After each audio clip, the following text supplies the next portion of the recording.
redefinir, realinhar e recomeçar. Cada vez que a gente canta essa música de Colossenses 1, parece que vai entrando mais no texto na nossa mente, não é verdade? Para que em tudo tenha a supremacia. E eu prestei atenção na letra ali. A gente canta ele. E quem é ele, né? Da nossa vida. Jesus Cristo, o Senhor, Salvador. Nós estamos já indo para metade do segundo capítulo desta carta àquela igreja ali na cidade de Colossos. E o título de hoje é: usem seus suprimentos. Segunda Guerra Mundial, se você conhece, se você gosta de história, você sabe que foi a primeira guerra motorizada da história do homem. A Primeira Guerra Mundial, ela foi uma guerra da ferrovia. Então dependia dos horários dos trens, dependia muito dos caminhos de ferro, na verdade, como eram chamados antigamente. Mas a Segunda Guerra Mundial é a primeira onde os carros, as motos, os caminhões fizeram total diferença. Olha só essa foto que eu achei. Um dia histórico numa praia da França, Quito, na Normandia. Olha a quantidade de veículos desembarcados naquele que a história chama de dia D, o dia da invasão, da retomada do continente europeu pelos aliados. Quantidade de zeppelins. Se você vê essa foto em preto e branco, que normalmente a gente via, eles conseguiram colorir ela em processos digitais. Olha essa quantidade de zeppelins e barcos e carros. Isso me chamou a atenção.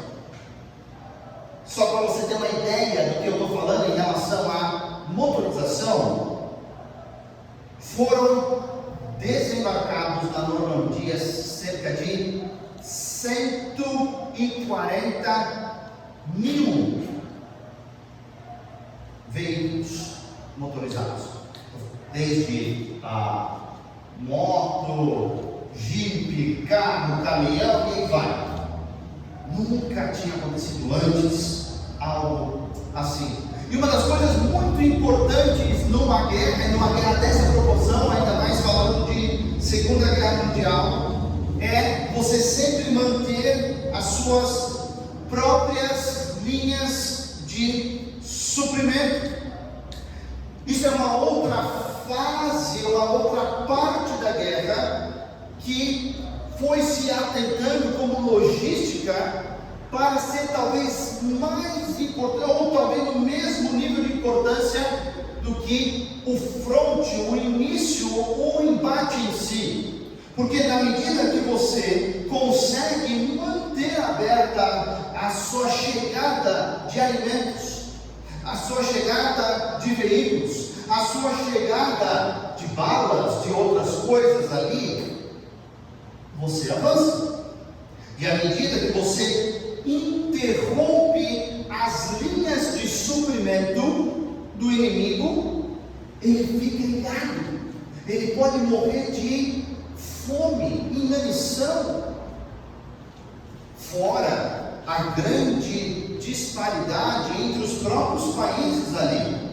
A gente tem relatos de governos, e ainda mais tratando de Alemanha, que racionavam a comida ao ponto deles não conquistarem uma cidade, não conquistarem e não avançarem, se eles não tivessem certeza que tinha a ração, os alimentos para a sua tropa. Porém, a gente vê uma entrada tardia da Segunda Guerra Mundial, a exemplo da Primeira, que o país estava de fora e vem e parece que não mede esforços para acabar ou para ganhar ou fazer meios de ganhar, e começa a injetar rios e rios de recursos ali. Esse é os Estados Unidos. Então a economia, a guerra econômica, a guerra onde você vai minando toda a capacidade produtiva do país se manter, se mostrou pela primeira vez tão ou mais importante do que a própria guerra do confronto. A primeira pessoa que eu acho que pensou nisso foi um francês. Você conhece ele, ele fica normalmente com a mãozinha aqui, Napoleão Bonaparte. Ele, para fazer frente à maior potência da época, ele cria um bloqueio de todas as terras conquistadas para com a Inglaterra. E nisso você sabe que a família real portuguesa tem que vir para o Rio de Janeiro, por causa desse bloqueio. Então, essa guerra moderna, onde nós estamos vivendo, desde isso, ela tem esse grande objetivo, que é enfraquecer o inimigo, mediante a escassez de matérias-primas, munição e gêneros alimentícios. O apóstolo Paulo sabia exatamente o que o inimigo, o que os falsos mestres estavam fazendo. Eles queriam plantar uma ideia na cabeça daquela igreja, que eles tinham sido cortados das linhas de suprimento, que eles não tinham mais em si as vantagens de ganhar essa guerra, não, como se tivessem sido deixados sem nenhum tipo de suprimento ali. Nós estamos conversando e a gente sabe que havia vários inimigos atacando a igreja ali de Colossos. E o apóstolo Paulo relembra eles de algo muito importante. A moral da tropa, todo mundo sabe que é algo extremamente importante numa guerra. E ele relembra o lado vencedor sobre essas linhas de suprimento. Peço que você abra então a sua Bíblia, em Colossenses capítulo 2, nós vamos ler do versículo 11 até o versículo 15. Colossenses 2, versículo 11 até o versículo de número 15.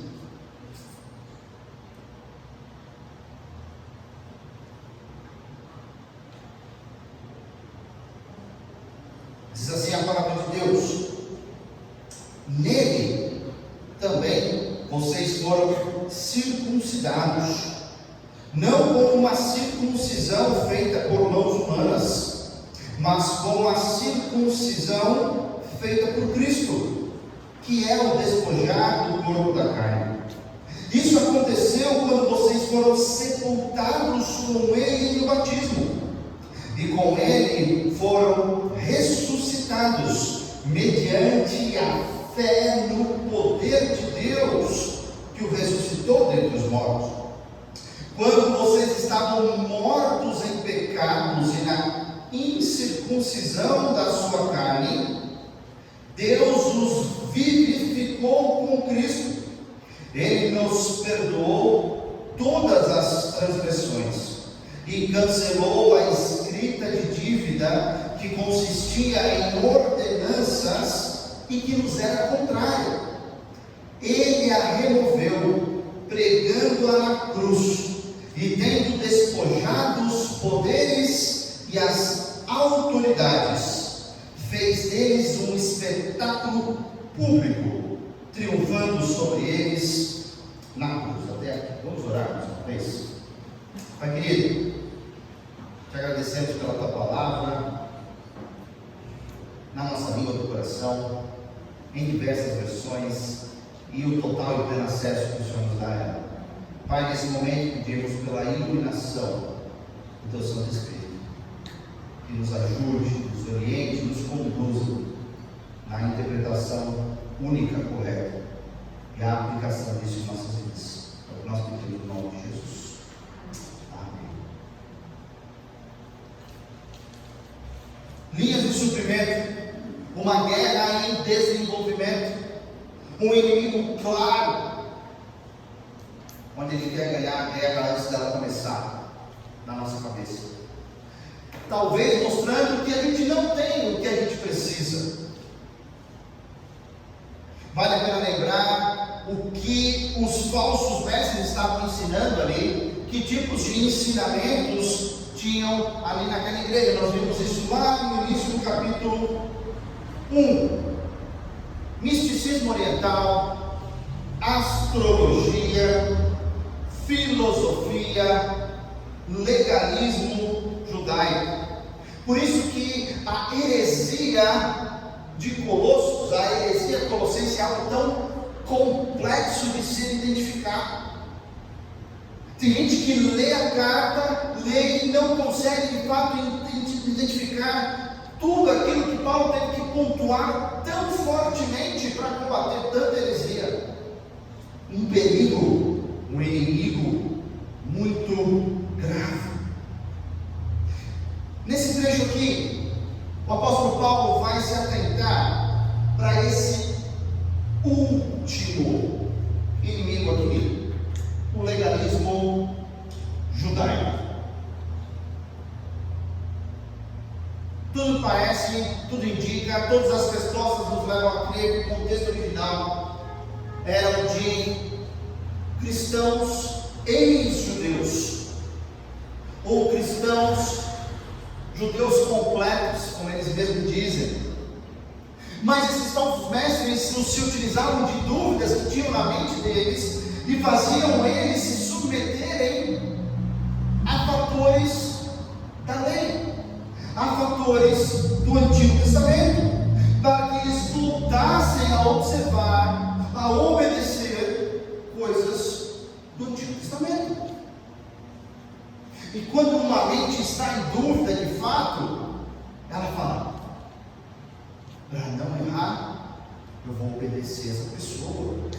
Então esse legalismo judaico é um pouco diferente do que a gente estava falando sobre o legalismo dos gnósticos.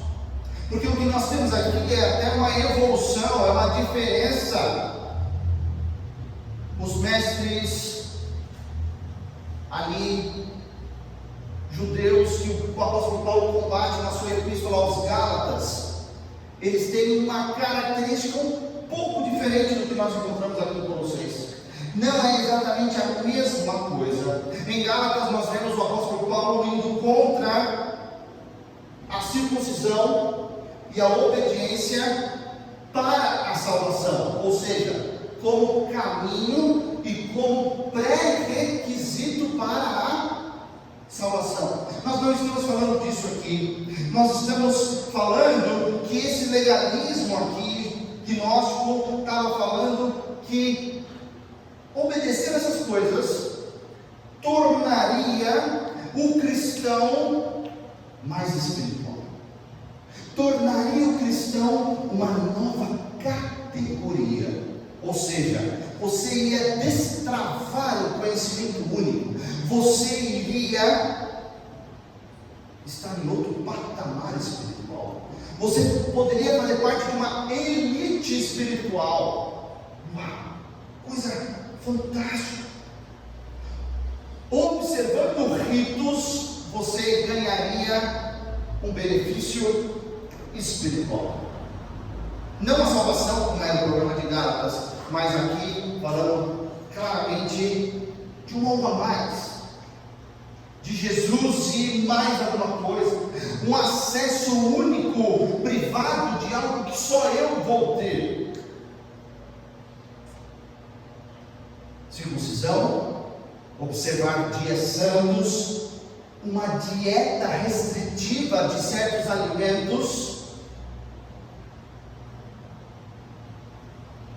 Parece que a gente está falando dos nossos dias, não é verdade? Não, nós estamos falando lá de Colossos, daquela igreja nossos irmãos que enfrentaram dificuldades. Mas não existe nada novo embaixo do céu. O apóstolo Paulo quer levar esses nossos irmãos à verdade, por meio do Espírito Santo, para deixar claro que o cristão, de nenhuma maneira, de nenhum sentido, está sujeito ao sistema legal do Antigo Testamento. Por uma razão muito simples, porque tudo aquilo que foi escrito não pode oferecer benefício espiritual para nós.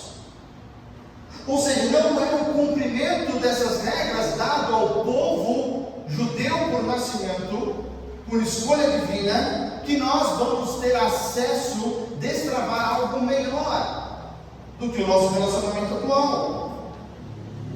Como nós cantamos e a gente vem cantando, o apóstolo Paulo mais uma vez tem que falar, gente, eu já falei uma vez, duas, eu tenho que redefinir aqui. Jesus Cristo é suficiente. Não precisa adicionar. Não precisa de nada mais. Se nós já vimos que a plenitude, ou seja, toda a divindade se encontra em Jesus, por que vocês estão correndo para esses lados errados? O que está acontecendo? Nós já fomos identificados com Cristo porque Ele é o cabeça do corpo e nós somos os membros. Parece a história da mula sem cabeça, cabeça para um lado, corpo para o outro.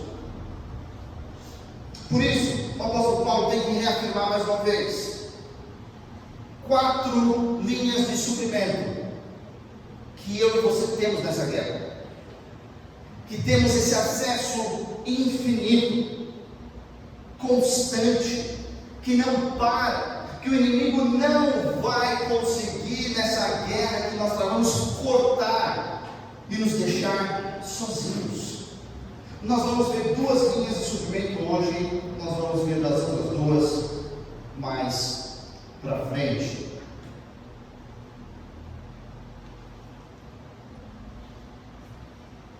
Primeira linha de suprimento, nós vemos no versículo 11. E ele fala, ele começa a tratar sobre essa primeira fonte de suprimento que nós temos, que tem a ver com a nossa circuncisão. Circuncisão de todos, homens e mulheres. Como que funciona isso no Novo Testamento?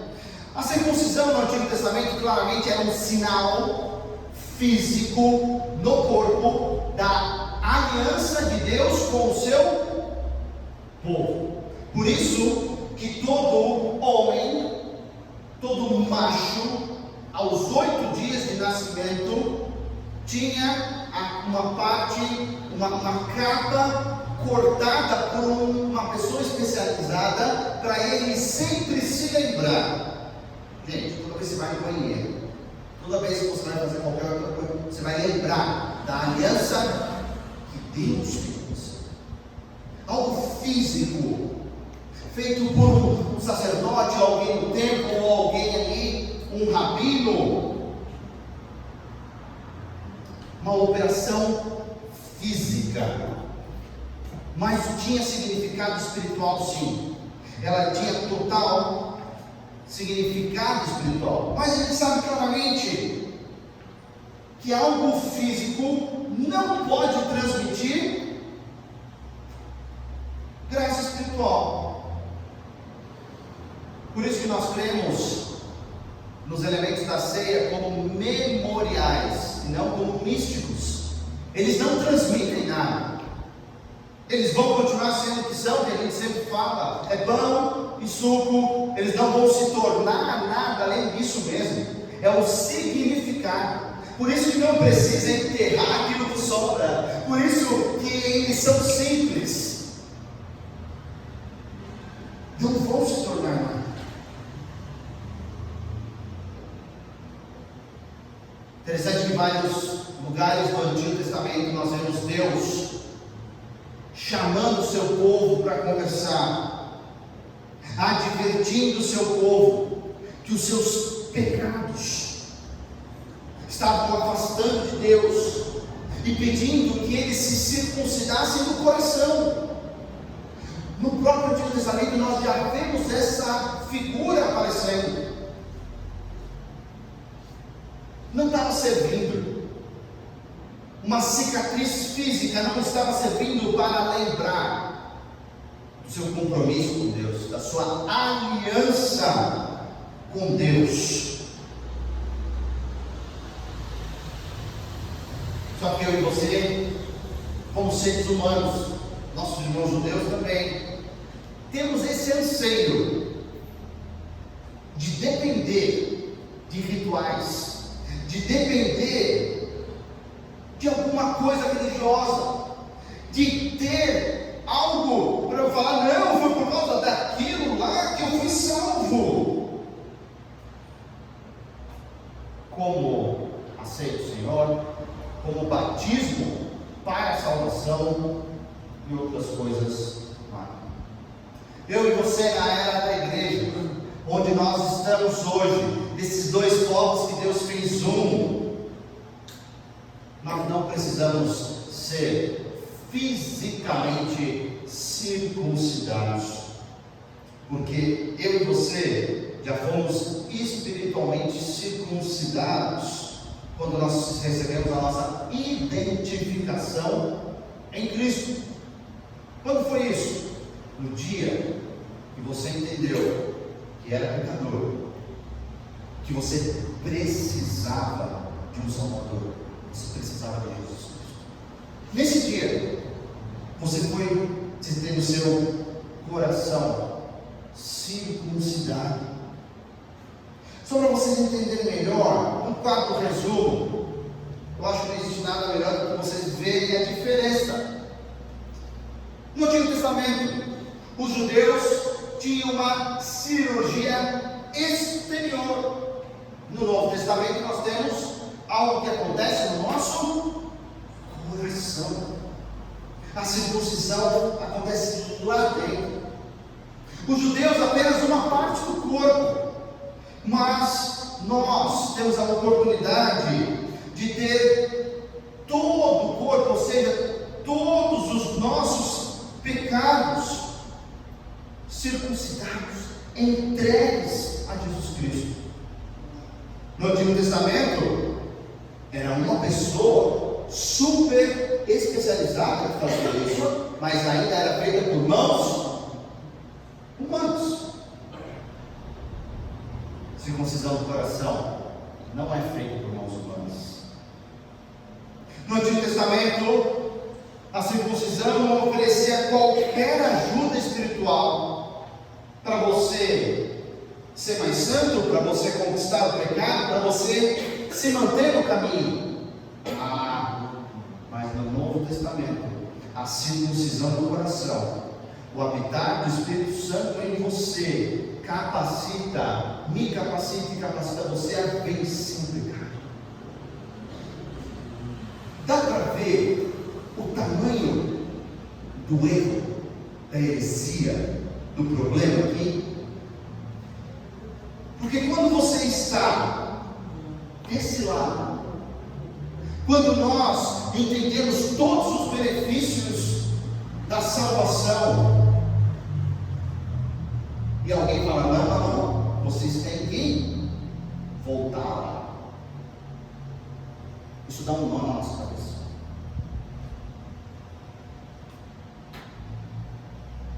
Quando Jesus Cristo morre e ressuscita, Ele conquista essa vitória para nós nessa guerra. Essa vitória completa, definitiva. Nós sabemos que nós ganhamos esse poder porque Ele teve essa vitória e nos deu a oportunidade de ganharmos essa batalha dia a dia, por meio do Espírito Santo que habita, que sela o pecador. Porque Jesus Cristo fez por mim e por você algo que a lei nunca foi capaz e nunca será capaz de fazer. Essa velha natureza nossa, esse despojar do corpo da carne, ou seja, essas nossas velhas roupas, como diz em Efésios capítulo 4, aquelas nossas velhas vestimentas que nós temos que tirar, renovar a mente e colocar a nossa nova roupa de cristão, de embaixador por Cristo. Temos que tornar o pecado, a carne e a influência disso inoperante na nossa vida, até o ponto que a gente não seja mais escravo do pecado, como nós éramos, todos nós. Primeira linha de suprimento, constante, que não pode ser rompida, que o inimigo tinha bagunçado e feito qualquer coisa. Nós já fomos circuncidados de uma maneira que ninguém pode tirar do nosso coração. Segunda linha de suprimento, nós estamos vivos. Parece muito simples, na verdade. Versículos 12 e 13, o apóstolo Paulo vai usar de uma figura. Ele não tinha flanelógrafo, né? O pessoal antigo vai lembrar. Não tinha projeção, mas ele usa desse recurso para a gente entender qual é essa segunda linha de suprimento que Deus nos dá. Por isso que ele pega a figura do batismo. Natália, seu amor, Silene, quem está aí? Murilo, Chitão, Jéssica, mamãe embora, né? Olha lá. Quem disse aqui já está deitando, senão não cabia? Né, seu Hélio? Olha o Dani aqui. Bruno, Dona Tayane já ali. Batismo. Ele usa essa figura linda do batismo para entender o que é se tornar vivo, o que é ter uma linha de suprimento constante que ninguém vai tirar. Então ele pega essa imagem, a imagem que vocês vemos aí, para falar sobre ser vivo. Na Bíblia nós temos dois sentidos sobre batismo. Por exemplo, quando fala que João Batista foi batizar Jesus, é um sentido literal. E quando aparece essa palavra, não batizei, que em português ficou o som dessa palavra, a gente não traduziu, senão a tradução seria mergulho. Eu acho muito engraçado. Se a gente fosse traduzir para o português mesmo, ia falar: queridos, hoje nós temos um culto do mergulho. Teremos 5 mergulhos aqui, né? E todo mundo ia entender rápido. Mas a gente pegou essa palavra e só pela transliteração do som usa. Até o nome da nossa denominação. Mergulho, fazer submergir.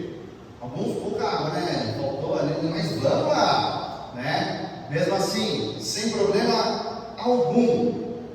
Mas existe um segundo sentido, um sentido figurativo, que quer dizer ser identificado com.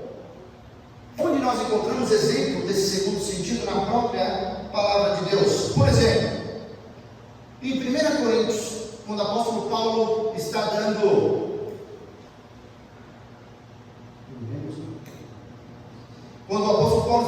um exemplo sobre o Antigo Testamento, ele fala que o povo, ao sair do Egito, em Moisés, eles foram batizados passando pelo mar. Então teve batismo lá, né? Todo mundo entrou no mar. Não, nós sabemos, e a palavra de Deus nos diz, que eles passaram em terra seca. Então, é uma identificação com a liderança de Moisés. Não foi ali todo mundo, um começou a batizar o outro, ali todo mundo virou batista lá desde o Mar Vermelho. Olha só, primeira igreja batista do Mar Vermelho, que legal. Não, não é isso. Mas todos eles passaram por essa experiência juntos, liderados por Moisés. Esse é o sentido figurativo. Toda a nação foi identificada com Moisés. Aqui nós vemos esse segundo uso, um uso figurativo, falando que não foi a água do seu batismo que te salvou. Não foi a água do batismo de Jesus que o ressuscitou. Porque nós sabemos claramente que o batismo com água por imersão é uma imagem da realidade espiritual. Tanto que eu falo, vocês estão fazendo isso porque lá dentro vocês já entregaram a sua vida para Jesus Cristo. Vocês agora estão mostrando para todos. Se alguém perguntar, me mostra a tua salvação, ele vai falar assim, não tem como pegar e dar uma coisa. Tanto que essa figura, ela é fantástica. Ela é após a salvação. Por isso que nós entendemos que o batismo com o Espírito Santo acontece no momento que a pessoa entrega a sua vida a Jesus Cristo.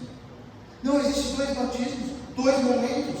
Isso é uma falácia, isso é um erro, heresia que continua até o dia de hoje. Porque nesse momento, eu e você fomos inseridos, identificados, onde? No corpo de Cristo. E lembrando, a gente já falou sobre isso, o corpo de Cristo não é uma igreja local, é a reunião de todos os crentes, de todas as épocas. Eu e você fomos inseridos nessa igreja, essa igreja geral, total. Nós somos identificados com Jesus. Por meio do batismo das águas, nós mostramos isso. Mas a nossa identificação não acontece em cada partícula, molécula ali, do H2O que a gente entra, não.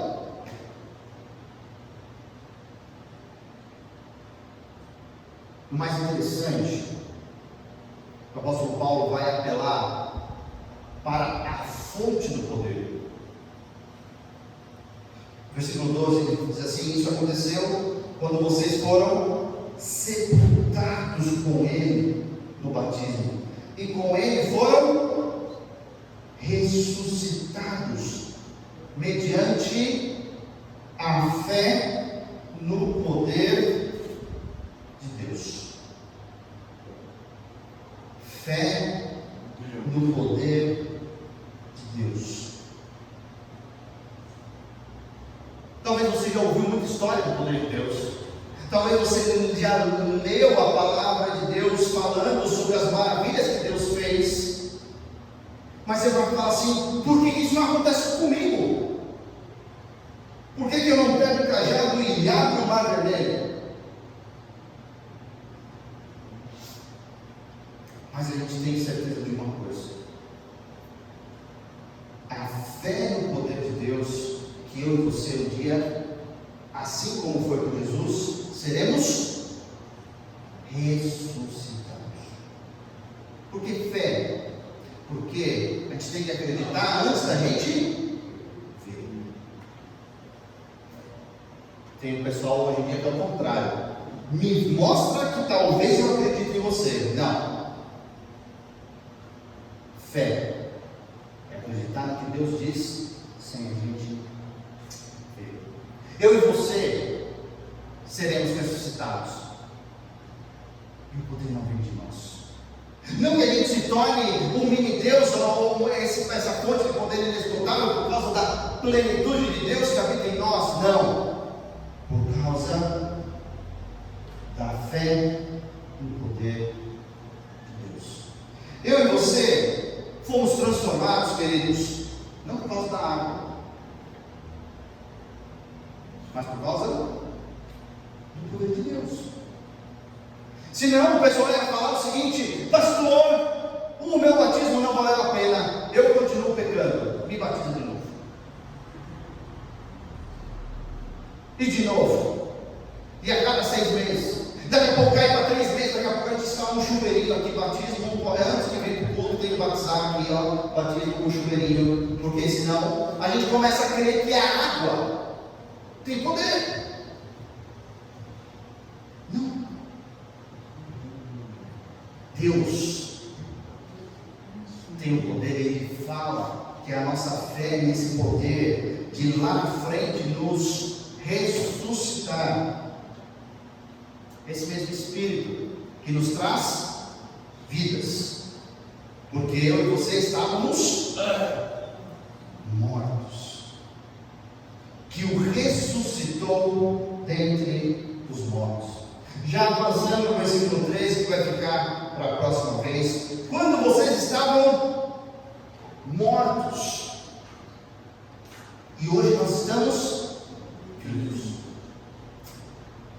Os judaizantes ali queriam que o pessoal acreditasse que eles estavam mortos ainda. Se você não fizer A mais B mais C, você vai continuar aí morto. Não, você já tem tudo que você precisa. Essa linha de sofrimento que não vai acabar, que não vai ser cortada pelo inimigo, tem que mudar a nossa mente. Que posição, que provisão maravilhosa nós temos em Jesus Cristo. Algo que não pode ser interrompido pelo inimigo, algo que ninguém pode tirar de nós. Algumas questões para nós pensarmos juntos. Será que eu entendo que uma vez identificado com Cristo eu não preciso de mais nada? Ou eu sou aquele tipo de pessoa que estou sempre atrás de algo novo? Qual que é a novidade? O que precisa? O melhor de Deus vai vir? E qual que é o novo? Não. Se nós não entendemos hoje que eu não preciso de mais nada, que as minhas linhas de suprimento estão garantidas, eu sempre vou estar correndo atrás do vento de doutrina. Segunda pergunta: será que eu experimento o poder de Deus por meio da fé em Cristo? Ou eu sempre quero voltar para o Antigo Testamento e eu coloco um chofar, e coloco um candelabro, e coloco uma outra coisa? Sabe por quê?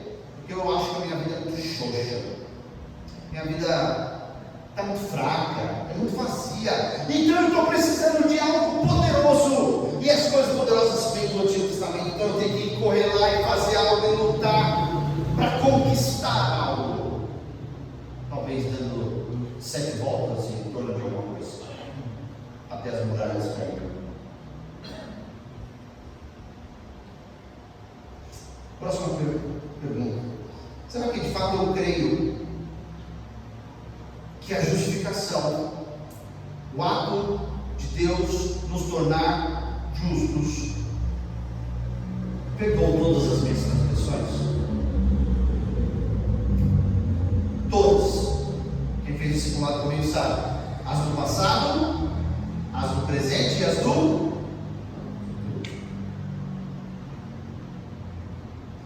Mas e se eu morrer sem confessar? Estou perdido, perdi a salvação. Tem uma musiquinha que eu lembrei, que a gente cantava, né? Não sei vocês, mas eu cantava muito quando era criança. Se o seu coração parar de bater agora, se você for embora, pronto, você for. Céu e inferno é o que há. São dois caminhos para você. E a gente fica achando assim, mas eu não me sinto perdoado, pastor. Não tem nada de sentir não. Você foi perdoado. Você foi perdoado. Quem disse isso é a palavra de Deus, e também não é o pastor Natan. Não tem sentido. Todos os seus pecados do passado, é o que você está cometendo agora, e os do futuro, já foram perdoados na cruz. Não tem perde-ganho. Pedi perdão, estou salvo. Peguei, perdi. Perde-ganho. Queridos, não. Por fim, será que eu vivo à altura dessa realidade? Tenho tudo que eu preciso. As linhas de suprimento estão aqui. Então eu estou firme na minha posição. Eu sei que eu sou em Cristo. Eu sei que eu posso ajudar muitas pessoas. Eu sei que todos ao meu redor precisam saber disso. Será que eu estou à altura dessa realidade? Como nova criatura? Porque eu tenho o meu coração circuncidado. E eu sou uma pessoa viva. Porque é uma linha de suprimento que não vai acabar. Hoje a gente pode ver então que eu e você, como cristãos, nós devemos usar as provisões que nós já temos, que nós já ganhamos em Cristo Jesus. Não precisamos de nada novo, não está por vir nada melhor, porque em Cristo nós já ganhamos tudo daquilo que nós precisamos. Vamos orar?